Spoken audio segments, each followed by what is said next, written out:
दोस्तों नमस्कार, मैं आपका आचार्य डॉक्टर दीपक शर्मा। हमने पहले वीडियो में बताया था कि कुंडली, जन्म कुंडली और कुंडली मिलान। अब हम कुंडली मिलान दो तरीके के होते हैं, एक होता है ग्रह के द्वारा, एक होता है नक्षत्र के द्वारा। तो नक्षत्र में भी जब मिलान करते हैं तो उसके 8 गुण हैं जो हम बाद में बात करेंगे। तो सबसे पहले जब हम ग्रहों से मिलान करते हैं तो उसके पीछे हमारा मकसद होता है कि हम लड़के और लड़की के ग्रहों के कारण पड़ने वाले प्रभाव से, उनके व्यक्तित्व से, उनके आपसी सौहार्द से कि वो एक दूसरे के प्रति कैसे रहेंगे, उनके साथ में एक दूसरे का व्यवहार कैसा रहेगा, क्या वो ग्रहों की मित्रता के हिसाब से हैं, क्या वो अपने ग्रहों के व्यक्तित्व के हिसाब से, जो उनका व्यक्तित्व ग्रहों ने दिया है उसके हिसाब से सामाजिक जीवन में और इस संसार में एक सुखी जीवन जी पाएंगे। उनकी रुचि और अभिरुचि, मतलब उनका क्या पसंद है और क्या नापसंद है, ये हम ग्रहों के हिसाब से भी कुंडली में विश्लेषण करते हैं। उसमें हम ये भी देखते हैं कि इन ग्रहों के हिसाब से इस कुंडली के अंदर क्या कोई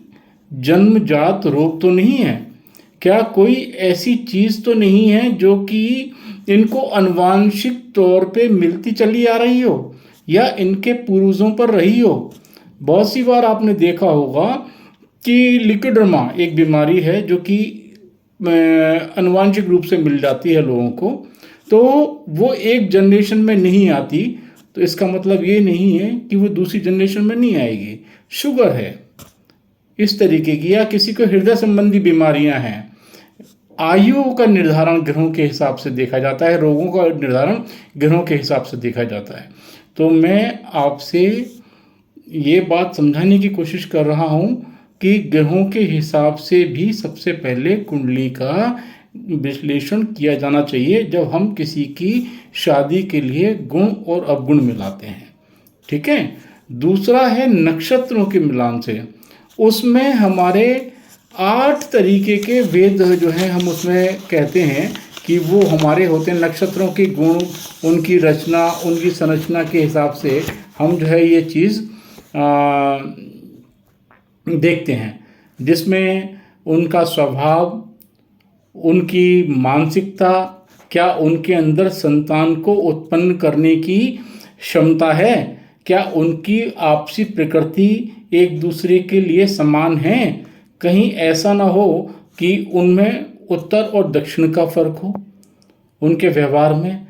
क्या उनमें आपस में भकूट, एक दूसरे के प्रति इज्जत सम्मान रहेगा, क्या वो एक दूसरे को जीवन में आगे बढ़ने के लिए प्रेरित करेंगे, क्या उनके अंदर उनका जो RH फैक्टर है, जिसको हम कहते हैं कि एक ही जैसा नाड़ी दोष तो नहीं है, एक ही नाड़ी के लोग तो नहीं हैं। इसके बारे में हमें पूरे गहन के साथ में इसका विश्लेषण करना चाहिए, और ये मैं आपको एक एक करके अगले एपिसोड में बताऊंगा कि जो 8 हैं उनको किस तरीके से हम देखें। धन्यवाद।